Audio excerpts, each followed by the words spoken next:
A month ago, Ella Rio was arrested after being caught threatening me in the school hallway with a knife. Just weeks after setting our safe house on fire. Now, she's locked away, but I still sleep with a bat under my bed. The nightmares haven't stopped, neither have the texts. "See you soon, bestie," still echoes in my mind, like a ghost whispering in the dark. Before the fire, before the blade, there was just Ella. Smiling, obsessive, always by my side. She brought me coffee every morning and finished my sentences like she lived in my head. I thought it was friendship. Then I found my diary in her bag, pages geared on my worst days. She said it was for protection, but I saw obsession. That's when the fear first cracked through the trust I had for her. It got worse after I started dating Ryan. Ella would hover near my locker, eyes locked on us like she was studying a threat. Then Ryan's car was vandalized, slashed tires, red paint spelling out thief. He thought it was Clara, his ex, but I saw the tremor in Ella's hands that day. My sister Tara warned me to set boundaries, but I brushed it off. I still believed Ella just needed a friend. The first real crack came when Ella texted me, "You don't need Ryan, you have me." I laughed it off until I realized she wasn't joking. That same night, someone uploaded my private photos onto a fake obituary profile online. It had my birthday, school name, and the headline "In Loving Memory." Tara freaked out. I felt hunted. Ella denied it, said Clara must have done it, but something in her voice was too calm. At school, everyone acted like I didn't exist. Even Ryan ghosted me. I found a flyer in my locker, my face printed with "Gone but never forgotten." It was chilling. Tara called the school, furious. Ella cried in front of the principal, claiming Clara was bullying me. Her tears worked. Clara got detention. I knew Ella was twisting everything, but proving it felt impossible. Every time I tried, she was one step ahead. Tara set up cameras around our house. That night, we caught Ella creeping through the backyard. When we confronted her, she claimed she was checking if I was okay. She smiled too wide, hands too still. I froze. Tara called the cops, but Ella vanished before they arrived. The footage disappeared from the cloud. I stopped sleeping in my room after that. My diary was gone again. My identity felt like it was slipping away. Ryan finally texted, "Why would you fake your death?" I was stunned. He showed me messages from a spoof account. Scarlett's final words. It was filled with manipulated screenshots, including one of me writing a goodbye letter. I never wrote it. Ella must have. Tara wanted to go to the police, but we had no hard proof. My head spun. I couldn't tell what was real anymore. And Ella's grin in the hallway only deepened the panic. Clara cornered me in the bathroom, furious. "You and Ella set me up," she screamed. I barely got a word out before she shoved me. She thought I was part of Ella's game. It hit me Ella wasn't just erasing me. She was rewriting the whole story. Everyone hated Clara now. I was already dead in their minds. Ella was playing God. I looked in the mirror and didn't recognize the girl staring back. We staged it carefully. Tara mic'd me up and sent me to meet Ella by the bleachers after school. My hands trembled as Ella approached, clutching a duffel bag. She smiled like this was a reunion, ready to disappear again. She whispered. I tried to keep her talking, hot hammering, nodding like I agreed. When she pulled out the fake passport with my name, I knew she wasn't done pretending. She wanted us both gone this time. Ella pressed a blade into my hand, whispering, "We cut the world out together." Her eyes were wild, breath shallow. I felt the metal's cold bite and fought the urge to scream. "Why me?" I asked. "Because you're mine," she said. Tara burst from behind the trees, yelling. Ella ran. Cops tackled her a block away. In her bag, my diary, burner phones, and the passport. She was arrested, but the story didn't end there. The interrogation room was cold, sterile. I watched through the one-way glass as Ella smiled at the detectives like it was a game. "Scarlett wanted to leave," she said. "I just helped." I wanted to scream. Tara squeezed my hand. The cops said without a confession, trial would be slow. Ella's lawyer pushed for mental instability. I felt powerless again. She wasn't behind bars. She was behind a story that still painted her as a savior. Court hearings dragged for weeks. Ella pleaded not guilty. Her parents hired a media consultant. Suddenly, headlines called her a misunderstood genius who tried to save a troubled friend. My name was barely mentioned. My classmates whispered. Some asked if I really faked it. Ryan avoided me completely. Clara transferred schools. Even with evidence, Ella's lies echoed louder. Tara kept pushing. I stopped talking. Everything felt staged, like I was still in Ella's story, not mine. I cracked during a press conference. Reporters bombarded me with questions, some accusing, some pitying. One asked if I staged everything for attention. I stared blankly, then said, "Do you think faking your death feels like power?" My voice shook, but I didn't cry. Tara stepped in, leading me away. That night, I deleted my socials. Ella's face was everywhere. Her fan pages grew.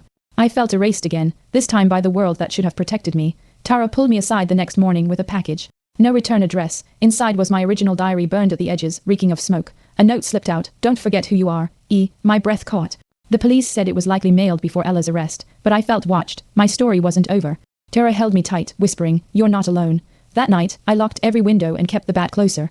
Just as I began to feel stable, Tara found Ella's burner phone stashed under our porch, hidden in a rusted tin. The call logs showed dozens of unsent messages to me, drafts that never sent. "I miss your voice. Don't trust Clara. I had to do it." It read like a twisted love letter. Tara wanted to burn it. I kept it. I needed to understand how far Ella's delusion went, and why I almost believed it. I opened the burner phone's photo gallery. Every image was of me, eating, sleeping, walking home. Some were from months before we even became friends. One was from the night Ryan kissed me. The angle was from behind a bush. My stomach turned. She'd been watching long before I ever knew her name. This wasn't just obsession. It was predation. I couldn't breathe. Tara took the phone, but the chill crawling up my spine didn't leave. Ella's psychologist released a statement. She believed she and Scarlett were soul-bound. That word, soul-bound, repeated in her notes. I got access through Tara's legal friend. There were pages of fantasies, us disappearing, starting over in a cabin, even fake wedding vows. She wasn't just trying to erase my life. She was trying to merge hers into mine. The diary, the knife, the faked death. It was all her way of becoming one person. Me, the twist came with a knock. Clara showed up, shaking, holding an old yearbook. Inside were notes Ella had written under my photo. She'll be mine soon. Clara's in the way. My breath hitched. Clara admitted Ella had stalked her before me. Flipping when Clara started dating Ryan.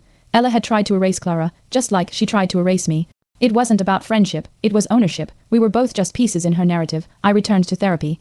Dr. Benson helped me untangle guilt from grief. Survivor's guilt isn't always about death, he said. Sometimes it's about living through someone else's fantasy. That landed hard. Ella's shadow still loomed, but I started journaling again. Real pages, not screens. I wrote, I am real, I am separate. It felt defiant, like reclaiming space she tried to absorb. For the first time in months, my handwriting didn't tremble. My voice started returning. Tara installed a new security system, motion lights, door cams, everything. But one night, the sensor triggered. A shadow moved outside. Cops found nothing. On the doorstep was a single rose, its stem wrapped in burnt pages from my old diary. No note, just ash, smudged fingerprints. Forensics confirmed, Ella's. It was dated the day before her arrest. She'd planned more. I sat with Tara in silence, heart heavy. Safety felt like a story I hadn't earned yet. I checked Ella's trial docket online and found something odd. Her court-appointed psychiatrist had been reassigned. The new one, Dr. Renee Coleman, who once mentored Dr. Benson. Coincidence, maybe. But Dr. Coleman had also published a paper on identity fusion in obsessive relationships. My name appeared in case studies redacted, but unmistakable. She'd been studying Ella and me. I didn't know whether to feel violated or vindicated. I printed the file and hid it beneath my mattress. Clara and I met for coffee, our first real conversation since everything exploded. She apologized, tears catching in her lashes. I blamed you because I couldn't blame her, she said. We shared notes, timelines, Ella's patterns. She showed me a bracelet Ella once gifted her. It was identical to mine. Same initials engraved. You were never special to her, Clara whispered. You were a replacement. That truth hurt more than I expected. I wasn't chosen, I was cloned. After court, I visited the old safe house, burned walls, broken glass, blackened doorframe. I stood where Ella lit the fire. Something shiny caught my eye, a scorched locket. Inside, a photo of us. Cropped from different pictures, spliced together. I pocketed it. It wasn't sentiment, it was evidence of her delusion. That night, I added it to my journal pages. Proof, my story was full of scars, but they were mine, and I wouldn't let her rewrite it. Ryan came to my door, holding an old photo of the three of us. Me, him, Ella. Smiling at a school picnic. I should have seen it, he said. She watched you like prey. His voice cracked. I didn't forgive him, not yet. But I let him speak. Closure wasn't instant. Still, I saw regret in his eyes, not ego. It helped, not healing, but a stitch. That night, I wrote, I am not what she made me. A private investigator Tara hired uncovered Ella's old forum posts under the alias Lunar Twin. Each thread detailed elaborate plans about joining souls and faking disappearances. She'd been building her fantasy for years. I read every post, stomach twisted. This wasn't spontaneous. It was premeditated obsession. One post ended, I will make her mine. She just doesn't know it yet. Reading that erased my last doubt. I wasn't complicit. I was hunted, and now I was fighting back. Tara and I presented the forum posts to the DA. He nodded solemnly. This changes everything, he said. They reopened parts of the case. Ella was moved to psychiatric custody. Her lawyer protested, but it stuck. I watched her leave the courtroom in cuffs, not ragey, just silence. That was the real her. No audience, no drama, just empty. I didn't cheer, I didn't cry. I just exhaled, as if I'd been holding my breath all year. I returned to school quietly, no announcement, no welcome, just whispers. Clara waved from across the hall.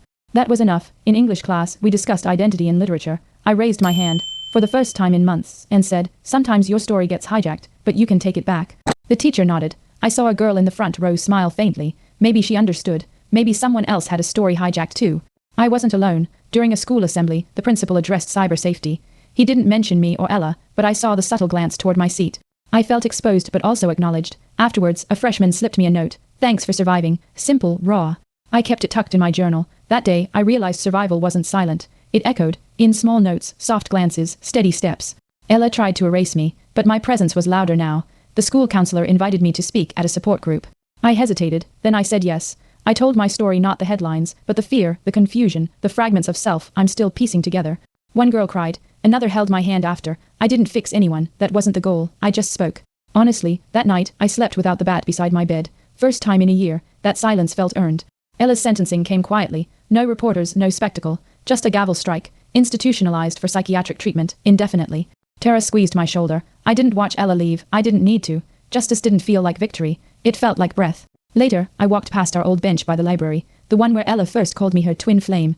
I sat alone. And it didn't ache, it just was. The past didn't disappear, but it stopped burning. Tara framed my first journal page. I am real, I am separate. It hangs by my desk now. A daily reminder that I survived not because I was strong, but because I was believed, even when I doubted.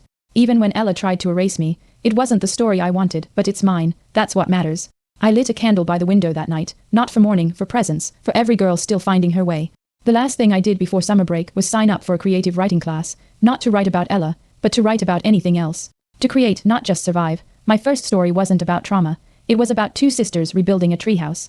Fiction, but not. When I read it aloud, Tara smiled from the back. That smile meant everything, because this time, my story started with me, and no one else owned the pen. Some nights, I still wake up checking the locks, but most mornings I write. My journal isn't about Ella now, it's about me. I write dreams, not threats. Tara reads them sometimes and says, "You're glowing." Maybe, I feel lighter.